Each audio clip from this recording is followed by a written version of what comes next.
Olá pessoal, tudo bem? Gente, vamos dar continuidade, na nossa disciplina, passando agora para uma próxima operação unitária, que é a operação de sedimentação. Nós vamos nessa aula e na próxima aula estudar duas operações unitárias muito usadas para separação de mistura, sólido-líquido, separação de suspensões, de partículas, tá? Que é a sedimentação e na aula seguinte a filtração, tá certo? Então nós começamos pela sedimentação. Então, normalmente, uma operação de sedimentação é uma operação que visa, a separação de partículas, que nós temos ali suspensa em um determinado líquido. Essa separação ela nem sempre é 100% eficiente.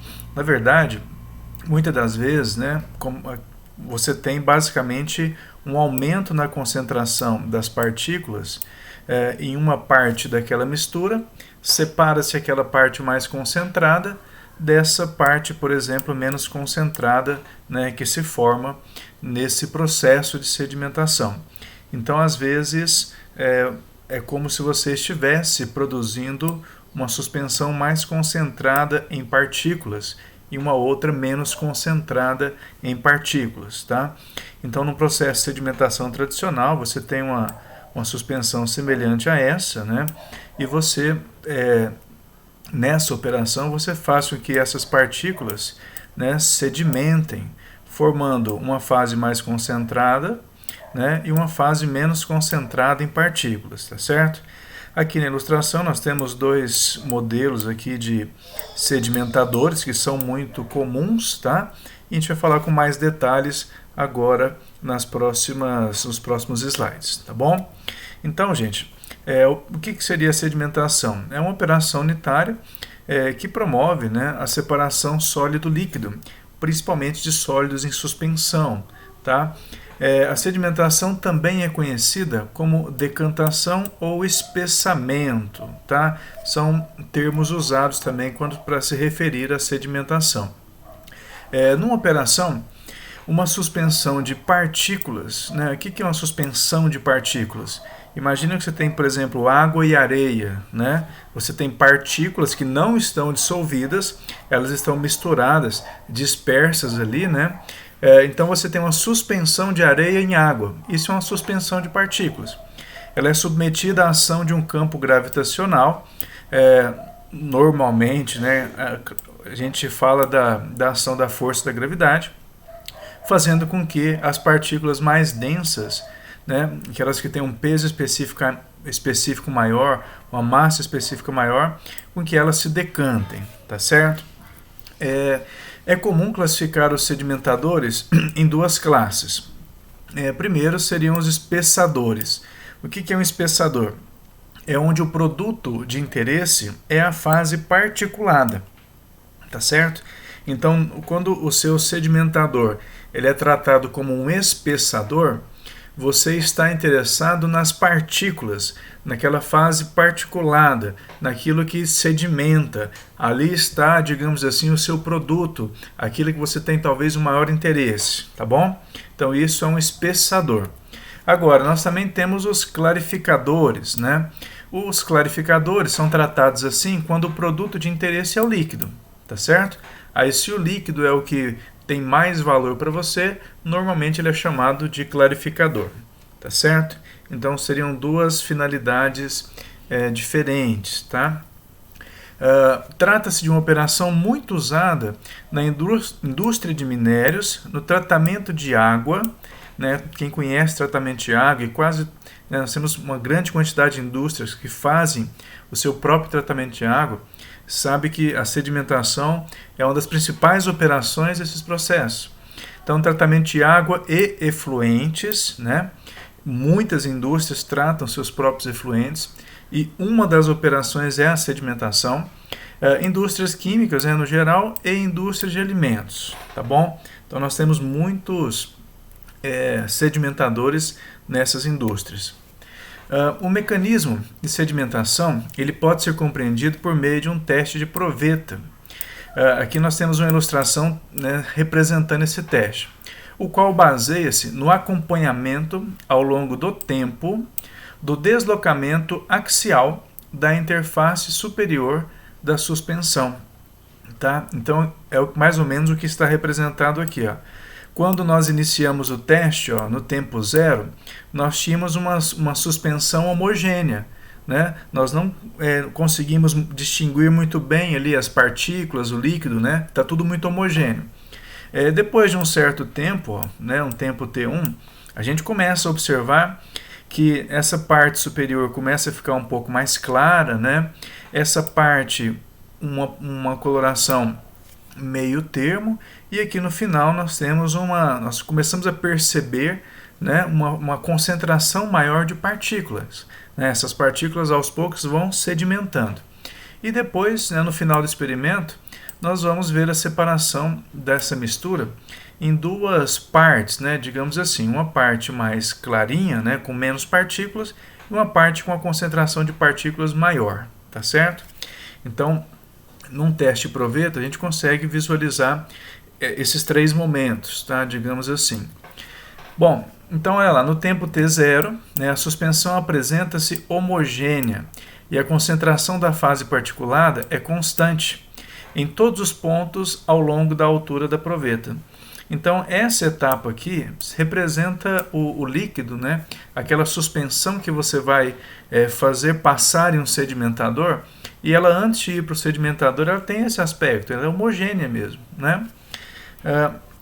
Instantes depois, né, em T1, as partículas maiores e mais densas, elas começam a sedimentar.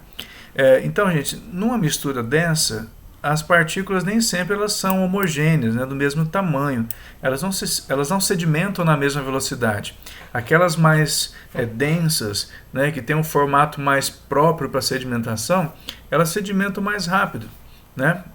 E enquanto isso, partículas mais leves, menores, elas sedimentam a uma velocidade menor. Então, as primeiras partículas a chegarem aqui no fundo, obviamente, são essas mais densas, né, essas maiores. Tá certo?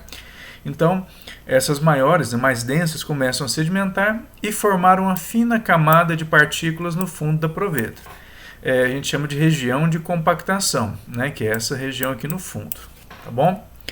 A região de compactação é formada por aglomerados mais concentrados e com velocidade de sedimentação maior. As partículas menores, elas sedimentam mais lentamente, né? Elas estão nesse momento aqui, nessa região, né, de intermediária ali, originando uma região intermediária conhecida como região de sedimentação livre, tá certo? É o nome que normalmente se dá a essa região. Bom, então na medida em que as partículas se decantam, que as partículas sedimentam, tá, gente? Depois eu explico a diferença aqui, mas na medida em que as partículas se sedimentam, é o termo mais adequado, inicia-se a formação de uma região de líquido clarificado, né? Isenta de sólidos, ou quase isenta, tá certo? Ou seja, essa região, né, é superior. Tá? No teste de proveta, a região de sedimentação livre, ela desaparece com o tempo. Né? Depois de um bom tempo, nós não vemos mais essa região aqui. Né? Nós vamos ver basicamente duas regiões. Contudo, em decantadores contínuos, né, que poderia ser ilustrado por uma ilustração como essa aqui, ó, observa-se a presença das três regiões ao longo do equipamento. Num processo contínuo, a gente tem essa alimentação constante, né, e a saída constante aqui, ó, dessa fase mais concentrada em partículas e dessa fase que transborda, né, extravasante, essa fase clarificada que transborda aqui, ó, do equipamento. Né? Então nós temos um processo contínuo. Nesse tipo de equipamento, lá dentro a gente observa as três regiões. Essa região extravasante, que é mais livre de partículas, essa região de sedimentação livre, né? E essa região de compactação. Tá bom? Agora nós vamos falar um pouquinho dos fatores que afetam a sedimentação. Né? Quando a gente vai comprar um sedimentador, quando você vai construir um sedimentador, quando você coloca um sedimentador para operar, uma das suas preocupações, um dos seus desejos, é que a velocidade de sedimentação seja a maior possível, né? Porque isso significa produtividade, tá certo? Do equipamento. Então, os fatores que controlam a velocidade, né, de decantação do sólido, de sedimentação do sólido, através do meio resistente, são a densidade do sólido e do líquido, além do diâmetro e forma da partícula, e também a viscosidade do meio. Então, olha só, o diâmetro, a densidade do sólido. Então, quando a gente fala de densidade, né, do sólido e do líquido, né, aliás, aqui ó, densidade do sólido e do líquido. O que mais, eu diria que o mais importante até do que elas individualmente é a diferença de densidade entre o líquido e o sólido. Quanto maior for essa diferença, mais rápido é a sedimentação, tá certo? O diâmetro e a forma das partículas. Então, as partículas que são maiores, elas tendem a sedimentar mais rápido. E também, gente, a forma da partícula. Quanto mais próximo a um formato de uma esfera, normalmente maior é essa velocidade de sedimentação, tá? Porque existe uma resistência menor do fluido, né? Se a partícula for esférica, se ela for redondinha, a resistência, né, do fluido ela é um pouco menor. Então a partícula sedimenta mais rápido, tá certo? É igual, por exemplo, quando uma pessoa pula de paraquedas, né? Imagina, se ela pular de paraquedas, sem abrir o paraquedas, a sedimentação dela, né, no ar é muito rápida, né? Muito rápida. Se ela continuar nessa velocidade, quando ela cai no chão, né, a pessoa vai se espatifar toda. Agora, a mesma partícula, né, que é o homem com o paraquedas aberto, né, o que acontece? O paraquedas aberto, ele aumenta muito a área, né, de contato daquela pessoa que está pulando, né, do avião com o ar. Então cria-se uma resistência maior a esse escoamento da partícula no fluido, né? No caso, a partícula é o ar, é o homem e o seu paraquedas, né? Então, num líquido como esses aí, ó, a gente tem um comportamento semelhante. Quanto mais esférica for a partícula, maior é a velocidade de sedimentação, tá? E quanto mais, né, aberta, quanto mais área de contato com o fluido, muito irregular, né, isso aí aumenta um pouco a resistência ao escoamento dessa partícula no fluido e diminui um pouco a velocidade de sedimentação, tá? Então, olha lá, a viscosidade, que é o último termo, né, que eu até esqueci de mencionar. Quanto maior a viscosidade do líquido, gente, mais difícil é a sedimentação, tá certo? Então, a gente sabe que essa viscosidade, ó, ela é influenciada pela temperatura, né? Normalmente, quanto maior a temperatura, menor a viscosidade, tá certo? Então, dentro de certos limites, é possível aumentar a velocidade de decantação, aumentando a temperatura, tá certo? Dentro de certos limites, porque aquecer líquido é uma coisa que custa caro, né? Então, se existe a condição técnica, financeira, de fazer esse aquecimento para aumentar a velocidade de sedimentação, para que isso traga um retorno para a empresa, ok, né? Agora, nem sempre é possível fazer esse aquecimento, tá? Às vezes o volume de líquido é muito grande, mas se for possível aumentar a temperatura para diminuir a viscosidade, ok, aí você tem um aumento nessa velocidade de sedimentação. Contudo, o diâmetro e as densidades são os fatores mais importantes, tá certo? Assim, se não existe uma diferença de densidade, né, entre a partícula e o fluido, gente, se a partícula não tem uma densidade maior, né, isso impossibilita até uma sedimentação assim natural, né? Se a densidade é menor, a partícula tende a ir para a superfície, tá bom? Então, partículas esféricas, né, maiores em diâmetro, e também em massa específica decantam mais rapidamente quando comparadas com partículas não esféricas e de diâmetro e massa específica menores, né? Já havia comentado isso aqui. Então, uma alternativa para buscar uma esfericidade maior e diâmetro maior das partículas presentes na suspensão é a promoção da aglomeração da fase particulada por meio de técnicas de coagulação e floculação, tá certo? Então, é claro que é muito difícil você falar que você vai deixar a partícula redondinha, igual uma esfera, né, perfeita, mas dá para a gente tentar buscar uma coisa melhor, né? Dá para tentar deixar essa partícula com a esfericidade maior. Esfericidade é um termo que a gente usa para dizer que o formato da partícula se assemelha ao formato aí de uma esfera, né? Quanto mais se assemelha, maior seria essa esfericidade, tá? Então, a coagulação e a floculação, gente, são técnicas muito usadas em várias áreas, tá? Em muitas indústrias, tá bom? Para fazer esse tipo de aglomeração, esse tipo de floculação. Eu estou usando aqui como exemplo, né, eu acho que o mais tradicional, o mais conhecido, que é a coagulação e floculação usado no tratamento de água, tá certo? Que acontece em todas as cidades, em várias indústrias, né?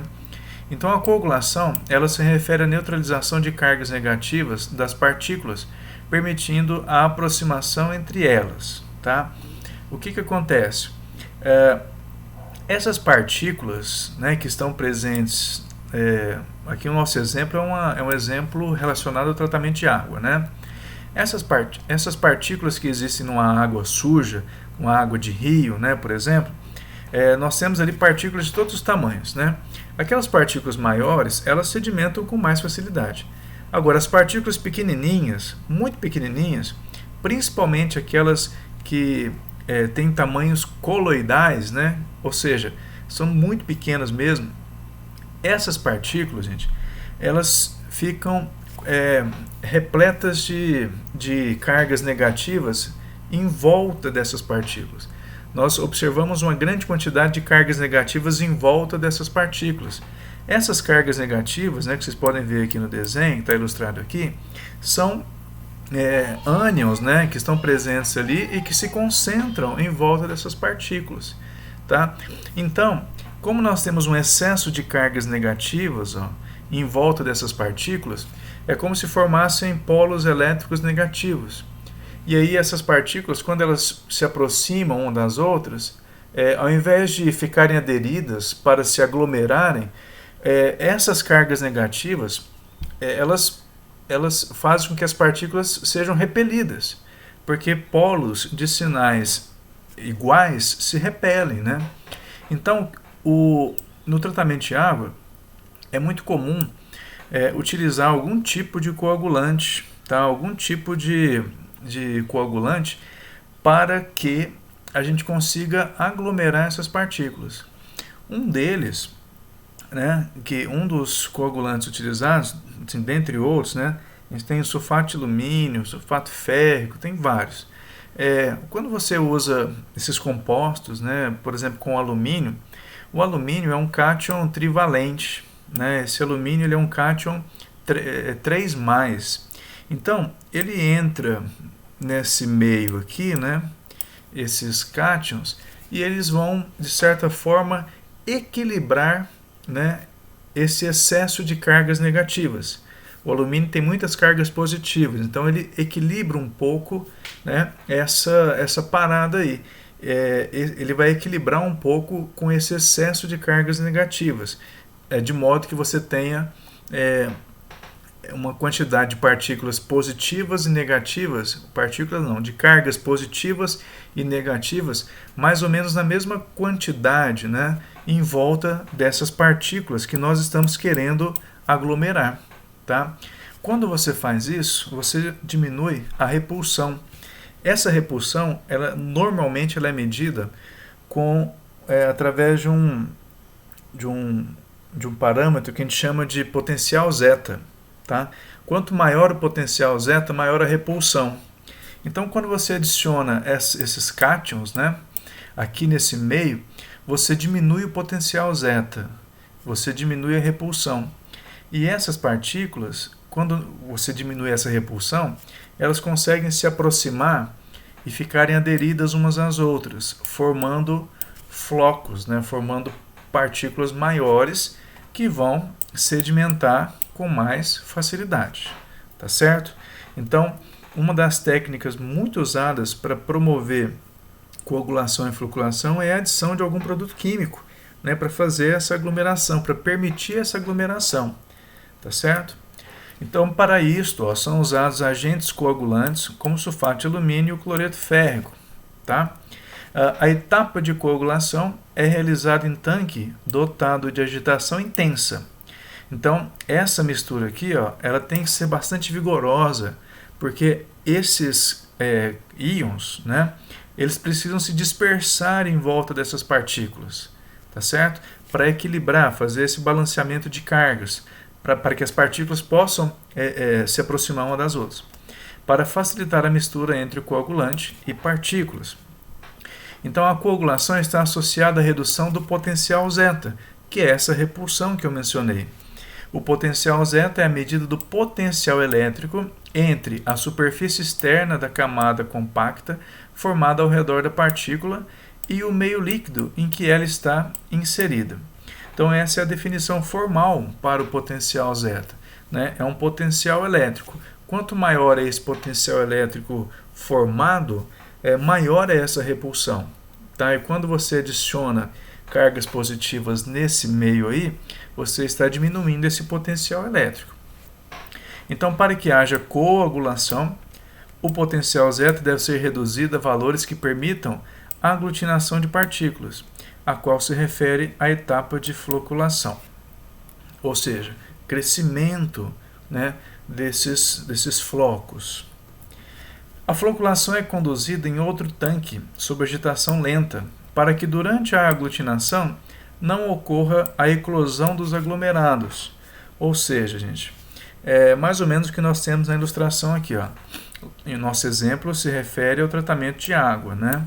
Então, olha só, aquela água não tratada, ela chega na estação, recebe a adição de um coagulante sob agitação intensa, porque esses cátions, essas cargas precisam se dispersar em volta das partículas ali para, né, balancear um pouco aquele excesso de cargas negativas que nós tínhamos. E depois de feita a coagulação, nós temos a etapa de floculação, onde nós temos uma mistura lenta, né, uma movimentação lenta dessa água. Para quê? Para promover a colisão desses pequenos coágulos formados, a colisão dessas partículas, de maneira suave, de modo que elas colidam e fiquem aderidas umas às outras, para crescerem, ficarem maiores, formarem flocos que se sedimentam mais rápido. Tá certo? Depois disso, né, isso vai para um sedimentador, tá? E aí, aqui no sedimentador, a velocidade de sedimentação agora ela será maior, tá bom? O clarificado ainda passa por um filtro, né? Um filtro para separar aquela partícula que não sedimentou, tá bom? Então vamos falar um pouquinho sobre alguns tipos de sedimentadores, né? Então, a sedimentação ela pode ser contínua ou descontínua, a depender da aplicação. Os sedimentadores contínuos, eles são de tamanho limitado em vista da dificuldade de remover os sólidos dos tanques maiores, tá? Existe uma dificuldade, né, de tirar aquele sólido do fundo. Quanto maior é o sedimentador, maior é a dificuldade, né? Sedimentadores descontínuos são geralmente muito caros, né? O descontínuo é aquele que você coloca a suspensão lá dentro, espera decantar, né, e faz a separação depois. Tira o clarificado por cima e a fase concentrada por baixo. O contínuo, você tem entrada contínua, né, de suspensão e saída contínua da fase clarificada e da fase concentrada. Normalmente a indústria opta por sedimentadores contínuos, a mão de obra é mais barata, né? Gasta-se menos mão de obra. Então, sedimentadores descontínuos são geralmente considerados muito caros em relação ao custo de operação, em virtude da grande demanda por mão de obra, né, necessária para manipular uma corrente de alimentação de porte razoável. Os sedimentadores contínuos são, portanto, mais utilizados. Vamos lá, vamos começar aqui pelos os sedimentadores voltados para a separação de sólidos grosseiros. Sólidos grosseiros são sólidos grandes, né? Sólidos que apresentam um tamanho maior, tá, gente? Então, existem sedimentadores para esse tipo de sólido. Então, para sólidos grosseiros, os mais utilizados são o de rastelo e o helicoidal, né? Que são esses dois tipos aqui, ó. O de rastelo, o próprio nome fala, tem uma espécie de rodinhos, né? De raspas, de rastelos que vão arrastando, né, aquele sólido grosseiro para fora do equipamento. Então, basicamente, o que a gente teria aqui? Ó, a entrada dessa mistura, da mistura sólido, da suspensão de partículas, né? Nesse caso, da suspensão de sólidos grosseiros, ela entra aqui no equipamento, ó, né? E aí os sólidos sedimentam, né? Os sólidos mais grosseiros, eles sedimentam, e esses rastelos aqui, ó, eles vão levar essa partícula até aqui, até o outro lado, né? Para separar essas partículas. Então, nessa região aqui, ó, está entrando a solução, a suspensão, as partículas grosseiras vão para o fundo e o rastelo leva elas para o outro lado. E aí, a solução, a suspensão, né, agora já sem essas partículas mais grosseiras, ela transborda, né, para fora do equipamento. Aqui é a mesma coisa, no helicoidal. Né, aqui, ó, a gente tem a alimentação aqui, né, os sólidos grosseiros, eles vão sedimentar, vão ficar nessa região aqui, e esse helicoide, né, por isso o nome helicoidal, esse helicoide vai levar esse sólido para cá, esse material mais grosseiro, né? Enquanto isso, né, a suspensão transborda por aqui e vai adiante no processo, tá? Não é um separador dos mais eficientes que existe, né, gente? Essa suspensão que sai do equipamento ainda tem muitas partículas, tá? É feito basicamente para sólidos grosseiros, tá bom? Para sólidos que são realmente grandes. Então, esse tipo de decantador funciona mais propriamente como clarificadores ou separadores de primeiro estágio, uma vez que os sólidos finos terão que ser retirados posteriormente do líquido em decantadores de segundo estágio. Então, aqui é uma preliminar, né? Vamos tirar só o material mais grosseiro. Os sólidos mais finos a gente tira depois. Aqui eu estou explicando, né, o funcionamento do sedimentador de rastelo, tá? Isso vai ficar no material para vocês. E aqui o funcionamento, né, na forma de texto, né, do sedimentador helicoidal, tá bom? Então isso está no material para vocês, não vou ficar lendo novamente não. Agora, existem os sedimentadores para sólidos finos, tá? O que nós vimos anteriormente eram para sólidos grosseiros. Então, se as partículas forem pequenininhas, né, aí já é um pouco mais difícil fazer a sedimentação, um pouco mais lento. O decantador contínuo para sólidos finos é mais conhecido como cone de decantação, o decantador contínuo para sólidos finos mais conhecido é o cone de decantação, cuja alimentação é feita por meio de um tubo central, na parte superior do equipamento. Então, nós temos aqui o cone de sedimentação. Nós temos aqui a suspensão entrando pela parte superior, né? Tem um tubo de alimentação aqui. O formato dele é um cone, né? Ele tem um corpo cônico. As partículas tendem a sedimentar, porque elas têm densidade maior do que o líquido, né? Então, elas tendem a sedimentar.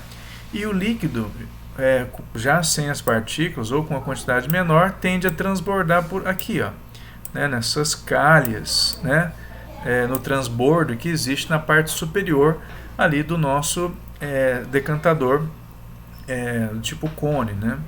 O cone de decantação, tá? O líquido clarificado ele é recolhido em uma canaleta periférica, né? Que seriam essas calhas aqui, tá? Sendo a lama retirada pela parte inferior, né? A fase concentrada sai aqui pela parte inferior, por meio de uma bomba de lama ou por gravidade, né? Então pode ter uma bomba aqui, se for necessário controlar a vazão, né, com mais precisão, digamos assim, ou uma válvula, né, fazendo esse controle aí. A bomba eu acho que ela permite um controle mais preciso, né? O ângulo do cone, né, desses decantadores não deve ser maior do que 45 a 60 graus. Por quê? Porque senão você pode ter acúmulo de partículas aqui, ó. Se você não tiver uma boa inclinação para esse tipo de sedimentador, as partículas elas podem eventualmente ir parando aqui na parede. Então você tem que ter uma boa inclinação para que isso não aconteça, tá? Quanto maior o diâmetro de um cone decantador, maior é a sua altura, tá, gente? Então, assim, uma das coisas mais importantes para você ter uma maior capacidade de sedimentação é justamente a área, né, de sedimentação que você tem. Então, se você precisa aumentar a área, né, do nosso sedimentador, se você precisa aumentar essa área, como essa inclinação aqui é forte, né, é uma inclinação grande, o sedimentador tende a ficar muito alto, tá? Isso é uma desvantagem. Então, veja só, antes de passar para o próximo slide, esses sedimentadores eles funcionam bem. O problema maior desses sedimentadores é que, na medida que você vai aumentando a necessidade, né, de processamento de suspensões, ou seja, se você precisa aumentar a capacidade desse sedimentador, ele vai ficando muito alto, tá? Porque para garantir essa inclinação, aumentando a área, né, de sedimentação, a área do cone, daquela parte superior, se aquela área fica muito grande, como a inclinação do cone também é alta, esse sedimentador vai ficando muito alto, e isso traz uma série de consequências na construção dele, dificulta a construção, encarece. Então, na medida que a indústria foi precisando de sedimentadores maiores, esse cara foi perdendo um pouco de espaço, tá? Porque ele ia ficando muito alto, difícil de construir, difícil de operar, tá certo? Mais caro, né? Então, ó, devido ao inconveniente das dimensões do cone decantador, existem decantadores de fundo muito pouco inclinados e munidos de rastelos que conduzem a lama para a sua saída. Então, olha só, como não dava para, assim, não era interessante fazer cone de sedimentação muito alto, a estratégia foi fazer o cone pouco inclinado, né, como esse aqui, e utilizar rastelos, né, para que esses rastelos levassem as impurezas até essa parte central, para as partículas saírem. Se esses rastelos não existissem, né, a gente teria acúmulo de partículas, né, nessa região, e elas, obviamente, elas não iriam aqui para o posto central aqui para serem retiradas, tá? Então a estratégia foi justamente criar sedimentadores menos inclinados, mas com a presença dos rastelos, que faria esse trabalho de levar as partículas ali para o centro para sair do sedimentador. Então os rastelos são braços fabricados em quantidade de 1, 2 ou 4 paletas inclinadas, as quais conduzem a lama para a saída, tá? Essas paletas, né, são uma espécie de rodinhos, né? E elas têm inclinações que vão levando essa partícula para essa parte central do sedimentador, né? Os rastelos, eles são braços fabricados em quantidade de os rastelos também agitam brandamente a suspensão, auxiliando na floculação, né? Como a movimentação desses rastelos é bem lenta, né? Esse braço aqui, ó, isso aqui gira muito lentamente. Então isso faz uma movimentação muito suave, né, nessa suspensão. Isso acaba ajudando também na floculação, tá certo? A capacidade de um decantador depende da área disponível para acumular sólidos. Quando áreas muito grandes são requeridas para a decantação, decantadores de bandejas múltiplas são utilizados. Cada bandeja é ligeiramente inclinada e munida de rastelos, presos ao eixo central. Então, gente, na medida em que a gente foi precisando cada vez mais de área de sedimentação, a indústria foi criando estratégias. Então, lá no início, o que nós tínhamos? Nós tínhamos o sedimentador do tipo cone, né? Mas para aumentar a capacidade dele, ele ficava muito alto. Então, surgiu, né, esses sedimentadores do tipo sedimentadores com os rastelos, né, munidos com os rastelos, com inclinações leves, né. Nesse tipo de sedimentador, pode-se ter uma área maior, né, sem que o equipamento fosse muito alto. Agora, mesmo assim, se você precisar de áreas muito grandes, você precisaria de muitos sedimentadores como esses aqui, que ocupam áreas grandes, né? E aí, em algumas indústrias, por exemplo, não se tem tanta área assim disponível. E aí, para uma forma de fazer sedimentadores com grande capacidade em áreas reduzidas, surgiram os decantadores de bandejas múltiplas, né, que são esses caras aqui, ó. É como se nós tivéssemos, ó, vários sedimentadores desses aqui, ó, né, um em cima do outro, tá certo? É o que nós estamos vendo aqui, ó. É como se nós tivéssemos vários sedimentadores, né, um em cima do outro. Então, o que nós temos aqui, ó? Nesse modelo, nós temos uma alimentação entrando aqui numa caixa de distribuição. Parte do líquido vem para cá, para a primeira bandeja, uma outra parte vem para cá, para a segunda bandeja, né? Uma outra parte vem para cá, a outra parte vem para a última bandeja. E aí todas essas bandejas, elas direcionam as partículas aqui para esse poço central, para esse tubo central. E as partículas vão descendo através desse duto central e vão sair pela parte inferior, tá? Então, seria mais ou menos esse o trajeto das partículas. E nessas regiões aqui mais distantes do centro, ó, nós temos a saída do clarificado, né, da suspensão já com uma quantidade bem pequena de partículas. E como isso aqui trabalha sempre cheio, esse líquido transborda nessas caixas aqui, ó, e o líquido decantado ele sai, né, através desses coletores, tá certo? Então, a sedimentação, gente, é uma operação extremamente utilizada.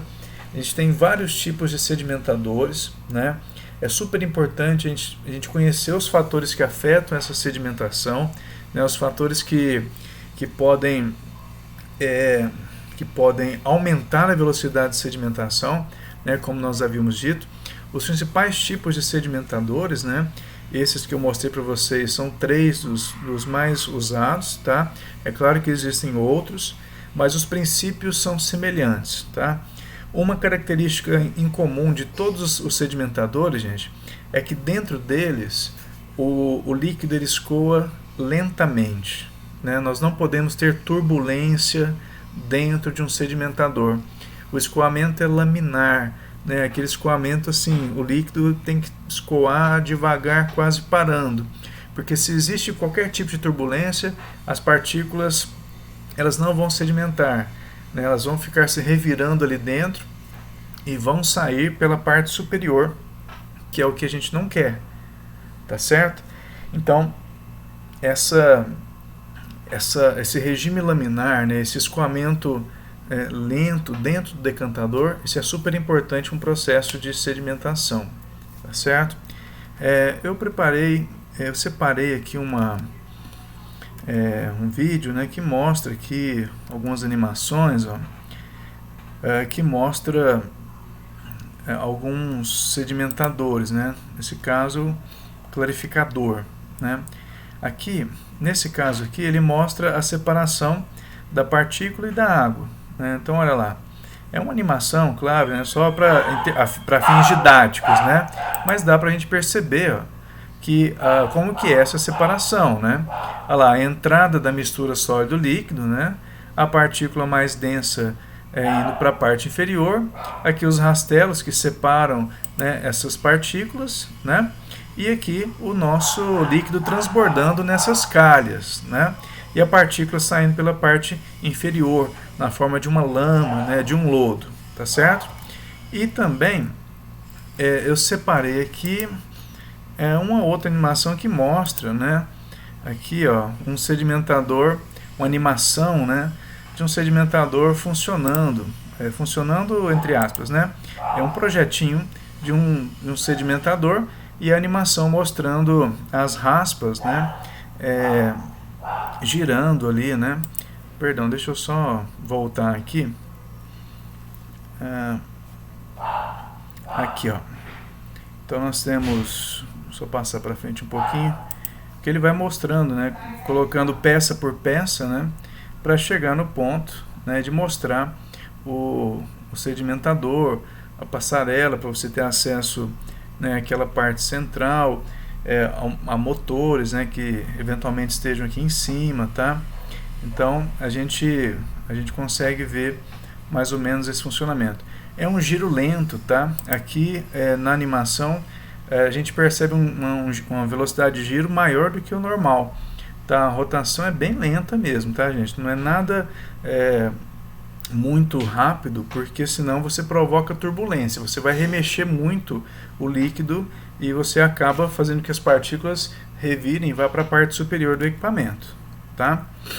Bom, então essa foi a nossa primeira aula sobre sedimentação, né? Falando um pouquinho sobre os principais equipamentos, principais tipos, as características, né? Algumas características desses equipamentos, princípios de funcionamento, fatores que afetam a velocidade de sedimentação, né? Então, para essa aula de hoje era basicamente isso.